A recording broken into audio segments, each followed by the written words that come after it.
ये कहानी उस शख्स की है जिसने सिर्फ 23 साल की उम्र में कुछ छात्रों और टीचर्स के साथ मिलकर एक राष्ट्रीय मुस्लिम यूनिवर्सिटी की स्थापना की, जिन्हें भारत रत्न और पद्म विभूषण से सम्मानित किया गया।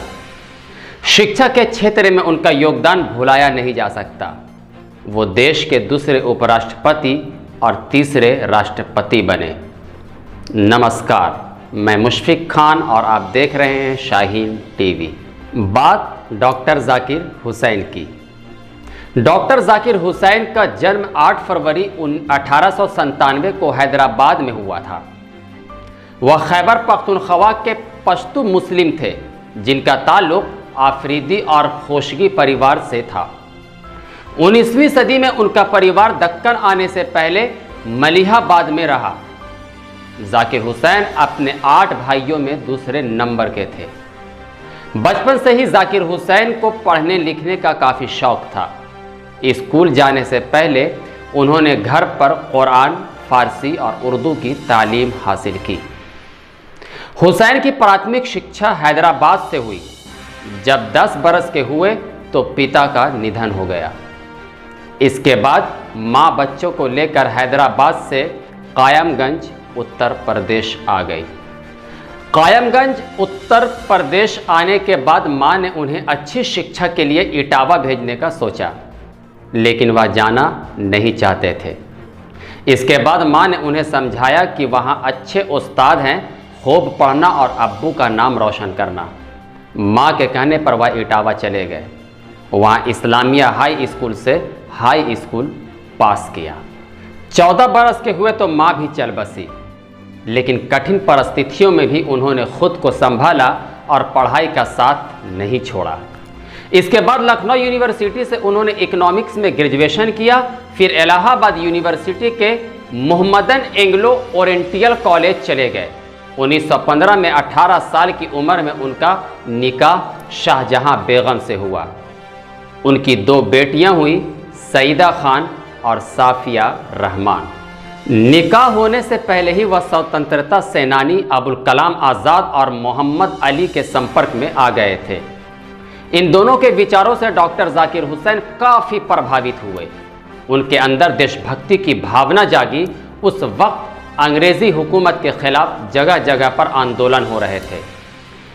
उसका असर भी जाकिर हुसैन पर पड़ा। साल 1920 में महात्मा गांधी ने ब्रिटिश शासन के खिलाफ असहयोग आंदोलन चलाया। वह जगह जगह गए और अंग्रेज़ों के खिलाफ युवाओं को आंदोलन में शामिल होने को कहा। इस दौरान वह अलीगढ़ भी गए, जहां उन्होंने एंग्लो ओरिएंटल कॉलेज के छात्रों को अंग्रेज़ी शिक्षा देने वाले कॉलेजों का बहिष्कार करने को कहा। युवा जाकिर हुसैन पर बापू की इस अपील का गहरा असर पड़ा। वह असहयोग आंदोलन में भाग लेने के लिए तैयार हो गए और कॉलेज के बहिष्कार का फैसला कर लिया। जब जाकिर हुसैन कॉलेज के बहिष्कार के फैसले के बारे में अंग्रेज प्रिंसिपल को मालूम चला तो वह घबरा गया। अब उसने जाकिर हुसैन को बुलाकर पूछा तो उन्होंने हाँ में जवाब दिया। प्रिंसिपल ने हुसैन से कहा कि इससे उनका भविष्य बर्बाद हो जाएगा, लेकिन जाकिर हुसैन ठस से मस नहीं हुए। बात ना बनती देख अंग्रेज प्रिंसिपल ने उन्हें उप जिलाधीश बनाने का ऑफर तक दिया। उसे भी जाकिर हुसैन ने ठुकरा दिया और कहा कि उनके लिए मातृभूमि अहम है। कॉलेज का बहिष्कार करने के बाद उनके साथी छात्रों ने पूछा कि अब वे कहाँ पढ़ेंगे, तो उन्होंने कहा कि राष्ट्रीय शिक्षा संस्थान में पढ़ेंगे। तो साथियों ने कहा कि ये कहाँ है।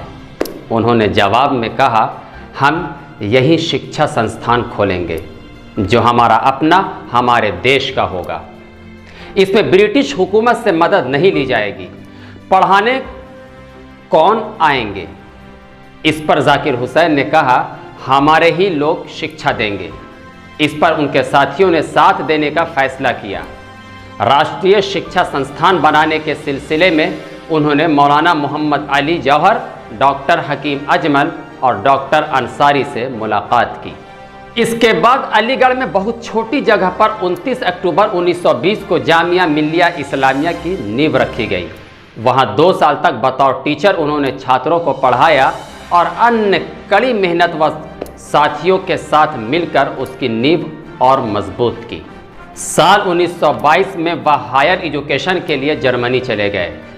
वहां उनको तार के जरिए सूचना मिली कि जामिया को पैसों की तंगी के कारण बंद करने का इरादा है। इसके जवाब में उन्होंने अजमल खान को तार से संदेश भेजा कि इसमें लिखा था कि मैं जामिया की आजीवन मदद को तैयार हूं, लेकिन हमारे पहुंचने तक जामिया बंद ना होने पाए। 1926 में बर्लिन से इकोनॉमिक्स में डॉक्टरेट की उपाधि लेकर वह भारत लौटे। तब तक जामिया की हालत काफ़ी ख़राब हो गई थी, जिसे देख वह काफ़ी दुखी हो गए। इसके बाद उन्होंने इसमें सुधार लाने का बीड़ा उठाया और महात्मा गांधी की सलाह पर जामिया को अलीगढ़ से दिल्ली ले आए। 29 साल की उम्र में वह जामिया के कुलपति बने। जब देश का विभाजन हुआ तो उनके परिवार के अधिकतर लोग पाकिस्तान चले गए। आज़ादी से काफ़ी पहले उनके भाई महमूद हुसैन पाकिस्तान मूवमेंट में शामिल हुए और वह मोहम्मद अली जिन्ना की मुस्लिम लीग के एक बड़े नेता थे।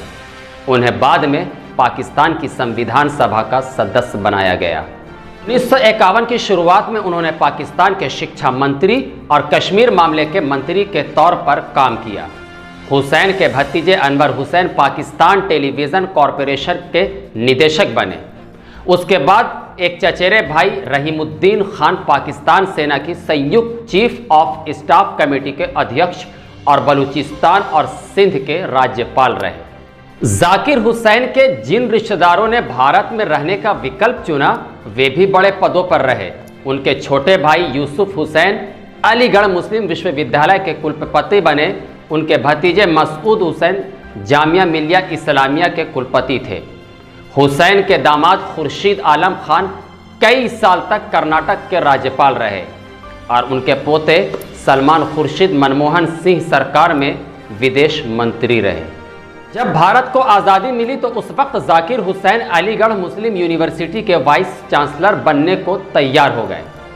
विभाजन के बाद ये यूनिवर्सिटी मुश्किल दौर से गुजर रही थी, क्योंकि पाकिस्तान की मांग के आंदोलन में इस यूनिवर्सिटी के शिक्षकों और छात्रों का एक धड़ा भी शामिल था।